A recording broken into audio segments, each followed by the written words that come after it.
Hi, Brandon here, luthier and guitar tech in Indianapolis area. I'm working on a couple of guitars for a friend today that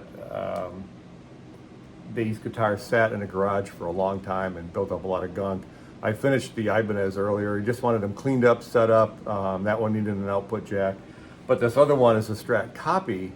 And somehow over the course of time, the pickguard got engraved with some, let's call it graffiti. And I thought I could get it off by just the original plastic film was still on it, but when I pulled it off, it had dug into the pickguard. So I'm just going to make him a new pickguard. So I thought I'd go through the process of how I make a custom pickguard because it's an off-brand Strat copy. So nothing else fits it. There's not a Fender. Those are always a little different. I mean, I've had to make pickguards for Squier, Affinity, stuff like that. And when I make pickguards for my line of basses. So I have here's the pickguard that was on it. And I've got my really high quality, how many layers is this? 1, 2, 3, 4, 5 layers of hard plywood, high quality plywood. I used to make templates and other small thin work. So it's really flat, perfectly good for this kind of work. And then I have the new blank. So what I've done to start is I've just now, when making a new pickguard, I'm going to be using a pattern following bit on the router that has a bearing on it. And because the edge of this is beveled, I have to make sure to put the old pickguard face down so the beveled edge is higher so I can have a little bit of a gap between the router bearing bit and the cutting blade. So I traced the old pickguard face down on this plywood, and then I'm just going to cut. It's a big, I think it's 3x3 sheet. So I'm just going to cut the piece out that I need. And then with the new pickguard, the blank, I also have to have it face down, meaning the surface that you'll see will be out, because that way I'm going to do the template and the new pickguard all at once. That way I can bevel it when it's still attached to the template, so it's rigid and I get a better bevel because the pickguard will flex, but when it's attached to the wooden template, it won't on the router table. So I'm going to do both at once. I'm going to cut them out on the bandsaw and then attach it all together, and then we'll go from there. Alrighty? So the first thing I'm going to do is just take this piece of plywood and cut it on the bandsaw. I don't think you need to see that. I'm just going to cut a nice square, to have a square to work with. And then we'll attach this to the other side. And when I get ready to do that, we'll come back and look at that with the bandsaw, and then we'll move on to the router. Alrighty? Alrighty, I've got my lines drawn, and I always use a carpenter square, just like, keep nice square pieces cut out of my plywood. Just gonna cut this out.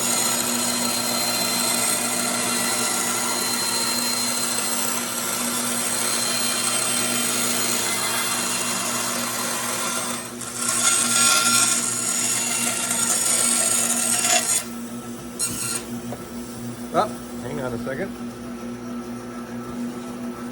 I have to move my saw a little bit. Nope, okay.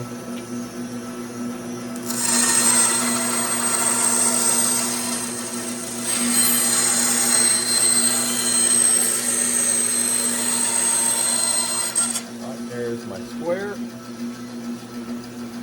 Put this aside.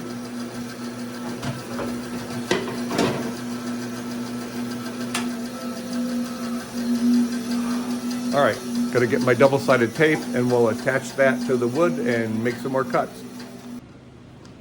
All right, for doing template work, even when I'm, making bodies and my rough neck profiles, for attaching a template, I always like this 3M double-sided foam tape. It's about a 1/16 of an inch thick. They do make two versions of it, and one of them, this one I like, is very hard and stiff. They make another version that is very soft. The foam is very soft and it'll move. That's why I prefer this version, is it's not soft. It really won't wiggle, because you don't want to have it wiggle, the template wiggle while you're making a cut, and then you end up with a warped figure. Plus, I buy the 1/4 inch. I used to buy the 1/2 inch and then cut it thinner when I needed it, but it was a pain to cut it. So with the 1/4 inch, I can also bend it around corners like that. Where am I in the camera? There we go. And I can still double it up if I need it wider. And it's fairly easy to rip. I'll clean that up. Oh, I got my knife. No, I don't. Okay, we'll clean that up later. And I probably use more than I need, but I really don't want my template separating from this while I'm working. And I'll get into removing it when we need to remove it. And I'm starting on the wrong side. All right.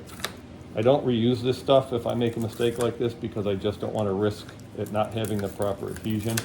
Remember, I got to put this down, face down in the wood, so I need the tape on this side. So we'll just start over. No worries.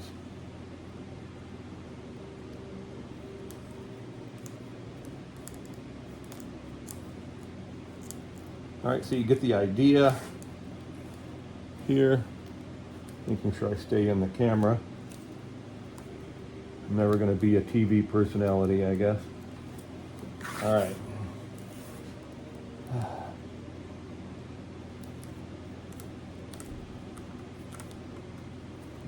Yeah, this stuff works really, really well.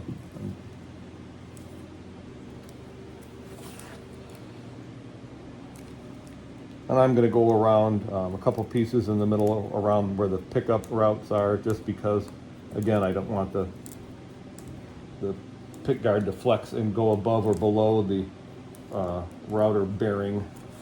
That would mess up the creation of my new pick guard as well. And I really don't, really don't want to have to start over, especially when I get 90% of the way into it. And then it's not only have I wasted the material, but I've wasted an hour or so of my time. It's just not what I want to do.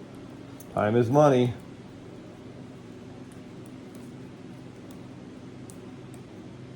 When you're turning corners like this, even if the tape tears a little bit, that's okay. You know, it's as long as you get a good flat surface with no kinks in it. Okay, and again, I'm just going to put some in between the pickups to keep them from moving. All right, I think that looks pretty good. All right, let's go ahead and attach it to the wood. And again, we're going to go face down. Where's my brush? That's good. Okay. All right.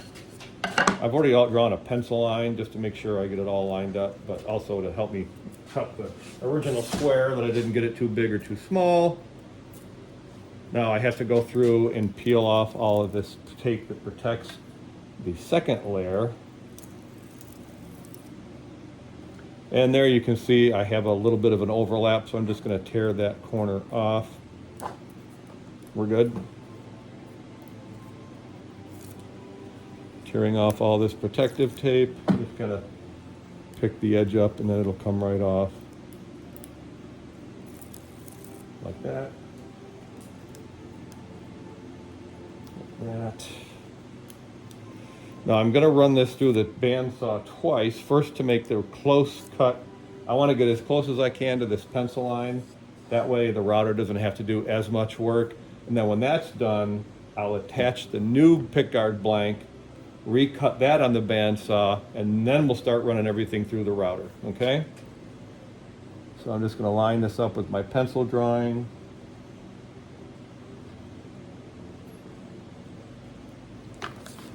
And the beauty of a template like this is that I may not ever have to do another pickguard for a Spectrum Strat copy, but I have a drawer full, let's see if I can get you to see it, full of templates.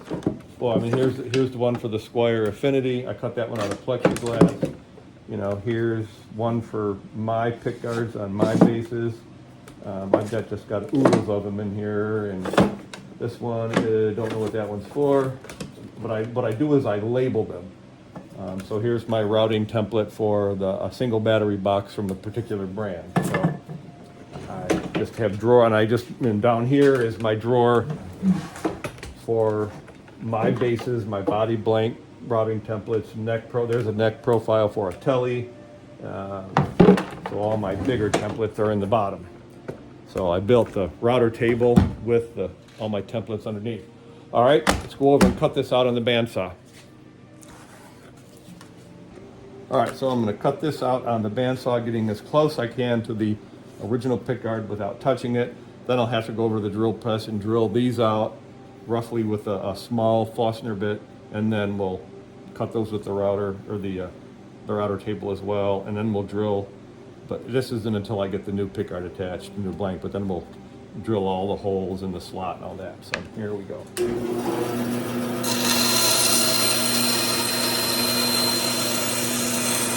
I'm gonna go nice and slow so I can get really close, but not touch it.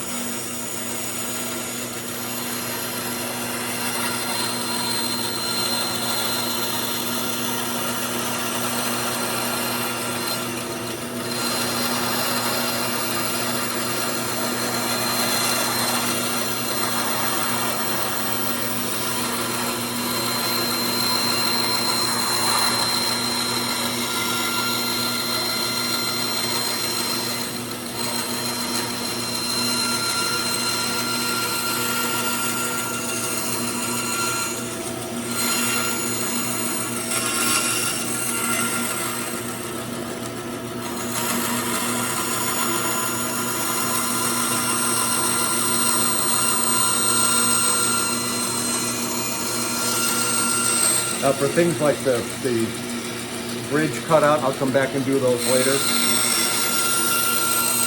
Right now we just want to rough out the overall shape.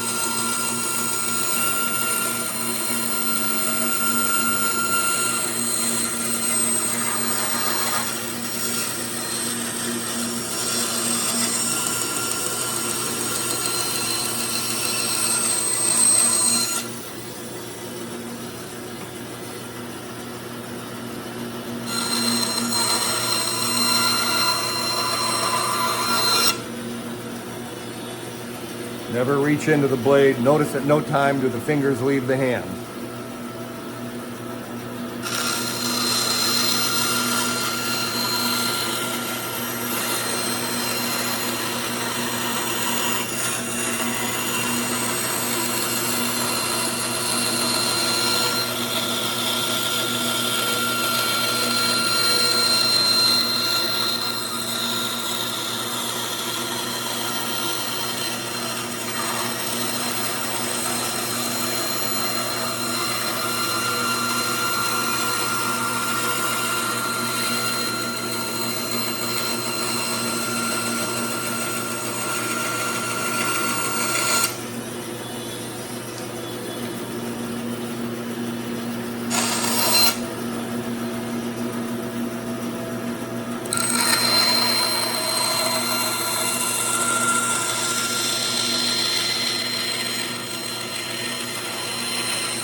Same thing with the neck pocket. I'll come back and touch that up after.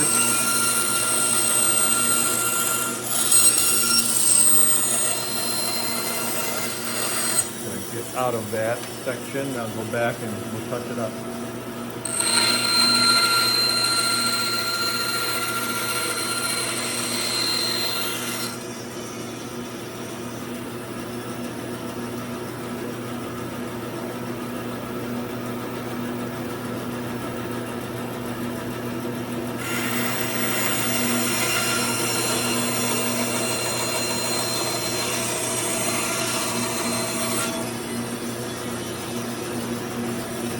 Use another piece of wood to push that out of the way.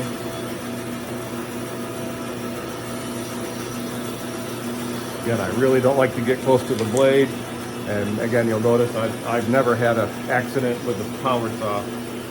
So, caution is the word of the day.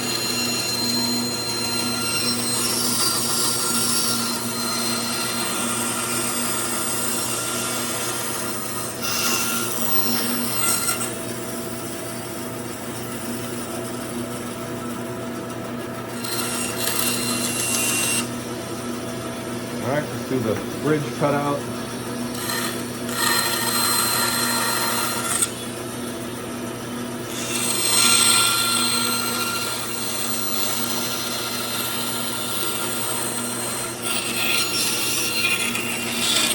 Now you'll notice what I did there was I cut in to the end, and then I just did a nice curve into this corner, so I'll cut that off, and then I'll come back and cut this off. That's a really sharp corner to try to make with a bandsaw. Okay, there's that piece.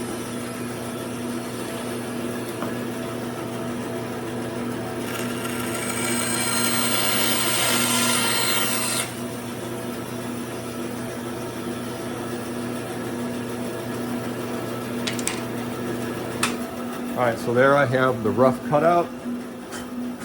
The rest of it we'll do when I get the other piece of the new pickguard attached to the front side, so I can finish the template with the new pickguard on and save time. That way I don't have to do all of this twice. Ooh, sliver.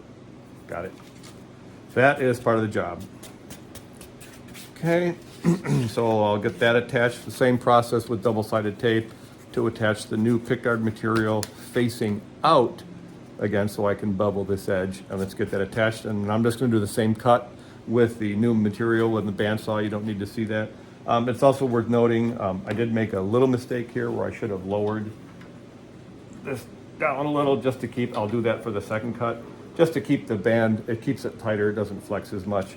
And the other thing is this is a very narrow band from front to back to make those curves. You can get wider bands for making resaws and splitting a board in two to get 2-finger boards or 2 neck blanks. But for tight corners like that, you want a really good, sharp, smaller blade.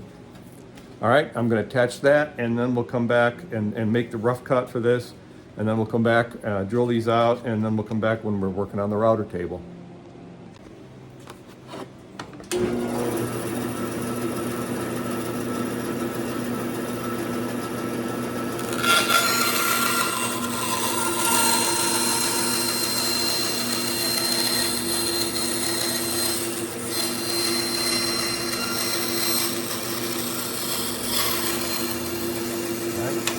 Take that off.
So yes, here I am drilling through both the template and the new pick guard.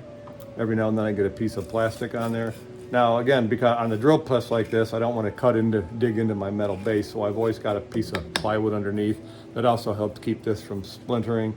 So I'm just going to go all the way across, so I don't have to remove all this wood with the router bit. I only have to remove the very edges.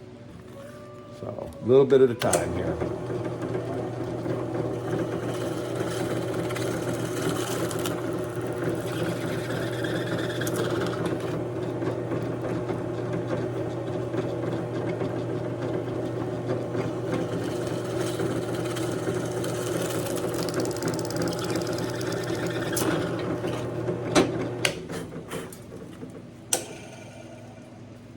One more on this one.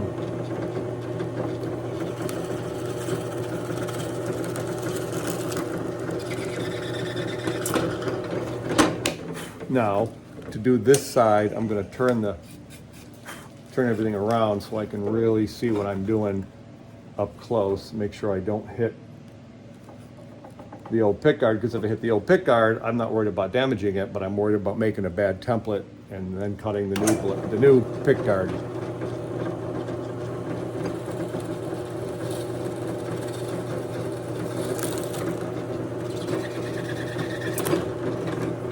It's also important to note that I have the my drill press set on a very low speed. And that's because I don't want to have the blade heat up and possibly damage the plastic here. So I'm letting the blade, it's not getting too hot, and that's also why I'll stop every now and then. Is right now it's getting a little testy. So I'm gonna stop with that for a bit and go do something else and come back in about 5 minutes, and we'll do each of these like that. Again, if the blade starts to get too hot, I can dull the blade, and I don't want to damage what I'm working on. So just take a break. I'll go work on a partial refret on a Martin I'm doing and clip the fret ends, and we'll come back. All right, I've got all 3 of the pickup holes done. So now I've changed to a smaller bit. I'm gonna do the volume and tone holes. Again, I line them up first before I start the bit or the drill.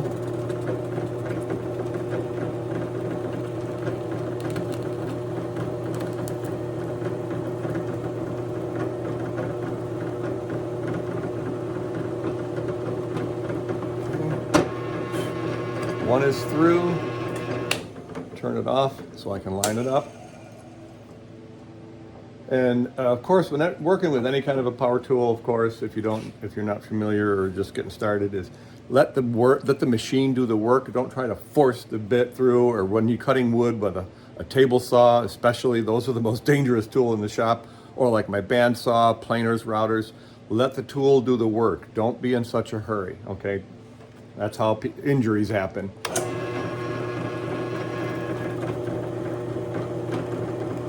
Or you ruin the work and have to start over. 2, line this one up when the bit stops. There we go. One more.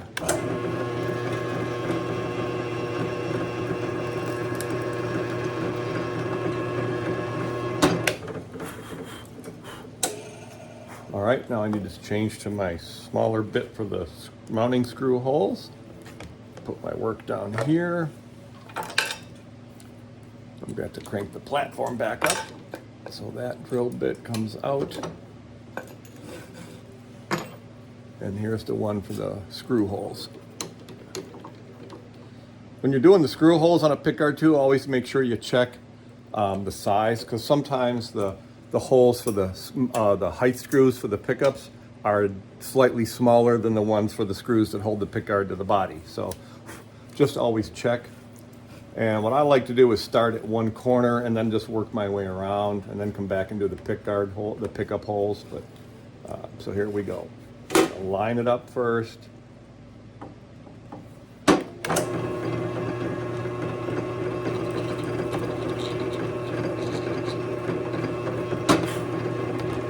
Now with these, I can get a little bit. I'm just going to do them all as I go around. If I let the drill bit will line it up.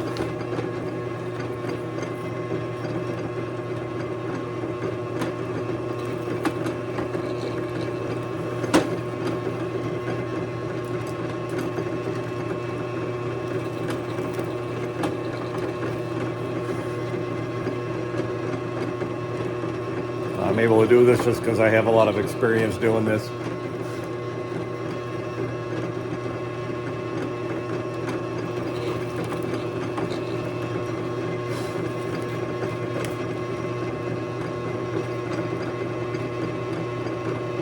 There we go. There we go.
Didn't get that one all the way through. Okay.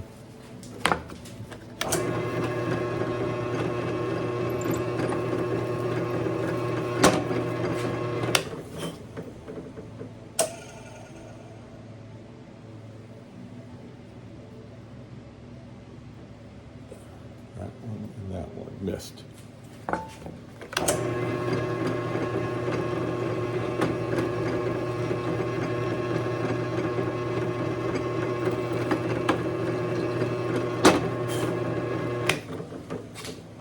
So then what I do when I'm done is just hold it up to the light and make sure I can see through every single hole, because what I don't want to do is take everything off the template and then realize I missed a hole. And I did find one that I missed, so I went back and I didn't go all the way through it. I drilled it through, and we are good. All right, to the router table, away! One of the other things I wanted to mention, I'm a bit of a pack rat, which has saved me more than once. But for this like leftover pickguard material, I'm not going to throw it out because there's enough here to make like the back plate for a Strat or a control cavity cover, a truss rod cover, that kind of thing. So I tend to keep extra materials, especially wood. I mean, a lot of this wood is expensive, and if I get so much that I can't use it, a lot of the wood I have donated in the past in the fall to like local Boy Scouts, where they take all these different colors of wood. They've got, I've got Padauk and Purple Heart and Zebra Wood and everything left over, and they would take these things and glue them together in different ways and then put them on a lathe and make Christmas ornaments. So, and just like recently, I replaced a neck on a 20-year-old Fender Strat under warranty. And part of Fender's warranty process is I do have to send them pictures of the old neck destroyed, which usually means cutting the headstock off so that it can't be reused, because they have that serial number in their records as defective and it shouldn't show up again. And I don't want to, you don't want to just let it go and somebody else ends up taking it out of the trash and selling it to somebody else or trying to reuse it because it was just defective. So that neck, even though I cut the headstock off, I keep the neck at the very minimum, sometimes, you know, somebody else comes in and they have a piece missing off of the end of their rosewood fingerboard, and I can take a piece off of that one and glue it in place. And so, I tend to pack that stuff, and if I get to the point where I've got too much, then I either will let somebody else have it or that kind of thing. But it helps to have all those old parts laying around and materials. All right, something I wanted to mention as well is, I do enough of this work. I have a big industrial strength dust collector over there, as well as a shop vac. And like here, you'll see I've got holes, and I have that hooked up to my dust collector, and then I have another section, a piece of the shop vac up here to catch all the extra dust and shavings, just like I do with the saw. All of my tools, they're all hooked up to a dust collector to minimize dust and dirt. That way there's a whole lot less, if anything, to sweep up and clean up later. You may have noticed when I was drilling the holes that it really, that and that Forstner bit and a router table, planers, they produce a ton of waste, and you don't want to be breathing that and having to deal with it later. It makes the floor slippery. But I don't want you to have to hear all that while I'm doing this. So for this demonstration, I don't have any of that hooked up because it's really loud. But that's something to just think about, is if you're a hobbyist, a shop vac is probably enough. But again, as I do this full time and I build instruments, that big, huge dust collector is with the 6-inch hoses, it really generates a lot of suction, is a must have in your shop. All right. So I have the height set so that the bearing on the top of this router bit is right dead, the center of the edge of the bevel is hitting right dead center in that bearing. And again, this is something you want to go slow and easy, especially cutting pick guards. The plastic coming off and the wood is just messy as hell. So I'd rather have that all hooked up, but again, for the demonstration, we don't. And I'm gonna go very, very slowly and carefully with this. Again, at this point, I'm so close, I don't want to make any mistakes, all right? So this is just a straight pattern following bit, and it's a very narrow bit, so I don't have to come back later and trim the corners. Typically, if I have a lot to hog out or a big, I'll do like a 3/8 or a 1/2-inch bit that has a pattern, but this one is already in the table from another project I did a couple of days ago, so I'm just going to go with it.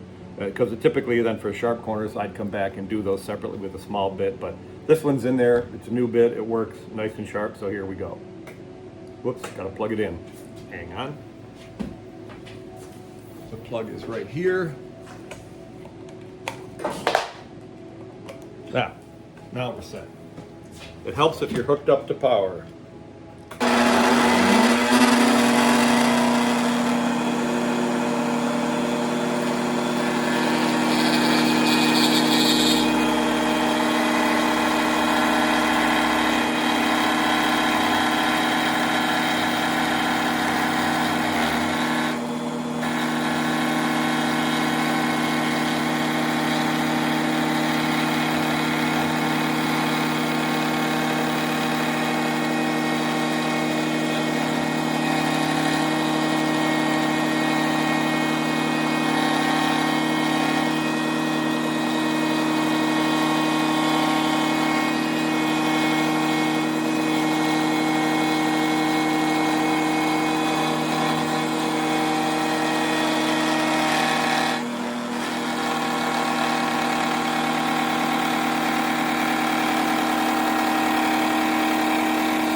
Always be careful going around the corners.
real careful on this top corner. Nice and slow.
All right, that's the first pass. What I'm gonna do now, so that looks, I'm just gonna make sure everything looks really, really good, and it does. But sometimes with the first pass, you notice the amount of trash or dust and bits of wood and bits of plastic from the new pick guard that were created. Is I may have a couple little spots where a piece of dirt got in front of got in the way of the bearing, and I may have, so I'm just going to let it cool down, go back and work on those the other project, and then come back and do another pass with this, just to make sure everything is copacetic and I don't have any chatter. So I'll let this rest for a bit and we'll come back. All right, as talked about earlier, we're going to make a second pass at this, and then we'll do the pickup cavities. Then all I have to do is bevel the edge and we'll be done. Helps if I'm on the right side.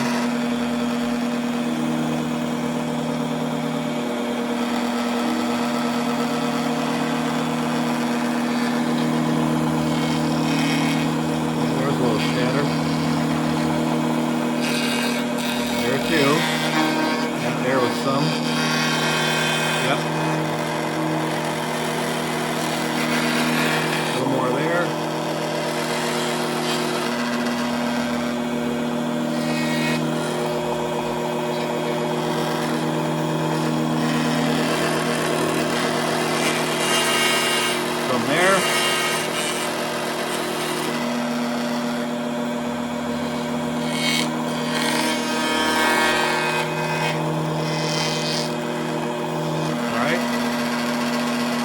Do the pickup.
same thing as last time. I'm gonna let this cool down. And then make another pass at these, and then we'll bevel it.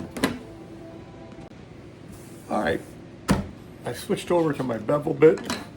It's a 45-degree bevel, which is most common for doing pickguards.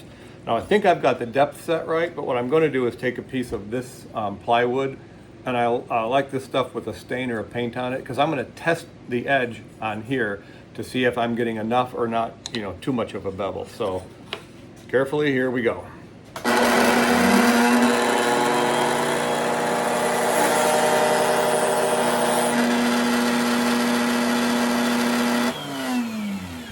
That's a little too much. I'd be cutting into the template as well, so I have to lower it just a little bit. And then we'll test it again.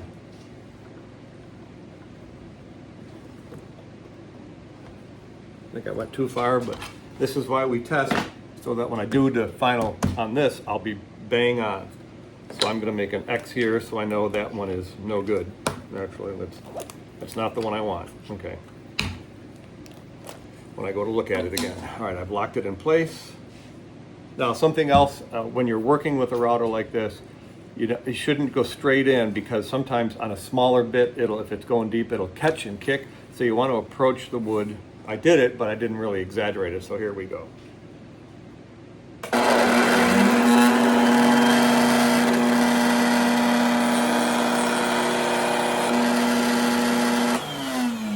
And yep, I went too far.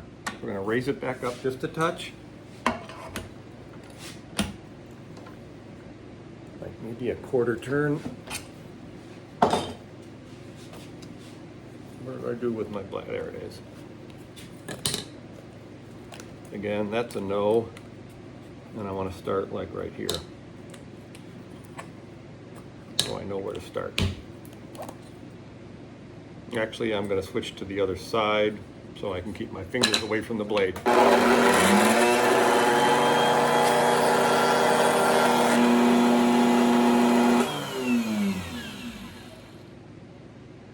I think that one's perfect. Again, if it's a little too shallow, I can always raise the bit and do another pass, which is better than cutting too much and having to, at this point, this is the last step, and I definitely do not want to start over. Now, what I'm going to do on the back of this pickguard is I do not want to bevel here, and I do not want to bevel here. So this is the old pickguard, and I'm not worried about the Sharpie. If I have to, I can take it off with some alcohol. But again, those areas do not get beveled. I do not want to bevel those on the new pickguard. So here we go.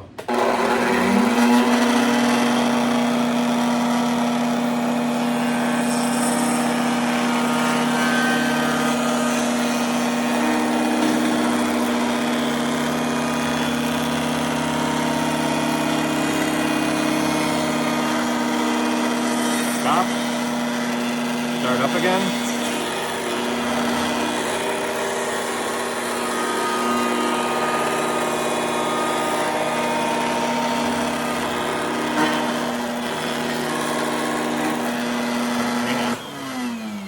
A piece of the protective film is caught up in there. I want to get it out of my way. So, could, you know.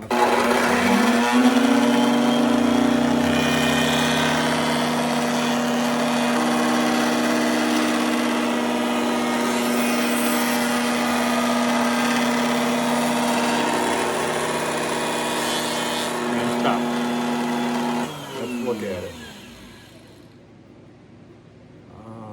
You know what? That is stinking perfect. I have successfully made a new pickguard. Now all I have to do is take my a putty knife and just separate both of these, and then I use my thumb to get rid of this double-sided tape. But there you have it. There's a brand new, perfect looking pickguard for this customer. Whew. So now if you ever wonder why, for a guy like me, it might be a little more expensive to make a custom pickguard than to buy one, now you know. It does take a bit of work, probably a little over an hour of work to get this thing done. See you next time.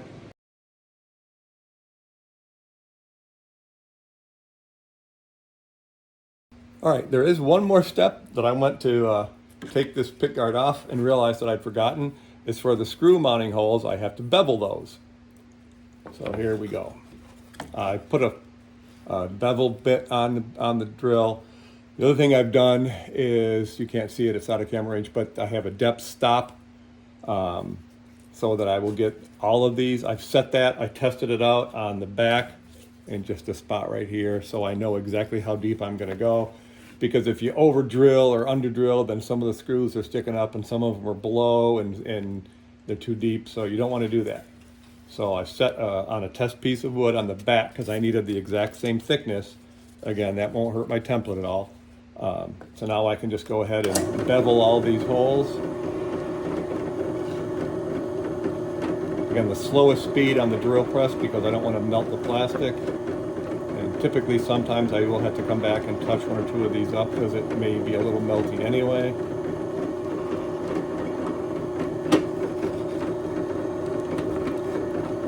Here's the next one.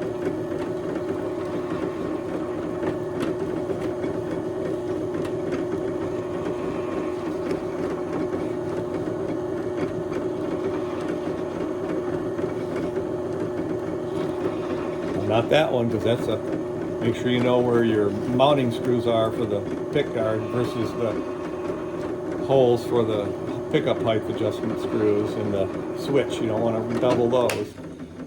Some guitars do have bevel ones on the switch, but all right. Whoop, one more. I see it now. The very tip there.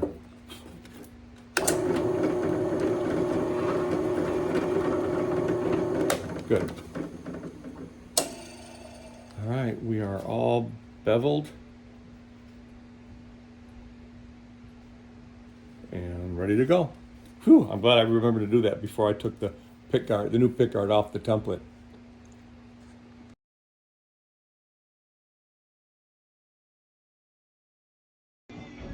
All right, I remembered one more thing. I know this is crazy, right? That I forgot to do with this new pickguard when I went to put the controls in is I forgot to route the slot for the pickup switch. So I've got this little template I put together to be able to cut pickup switch, blade switch slots. And I've got a thin 3/32 of an inch bit in this little mini router.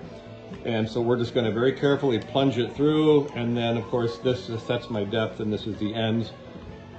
So here we go.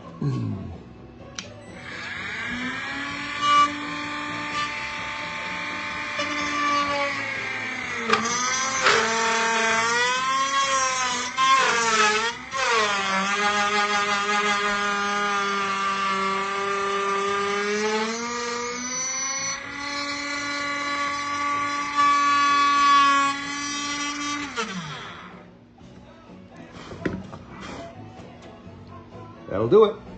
Now I'm done with this pickguard. We'll go get it installed and see the guitar where it's all done.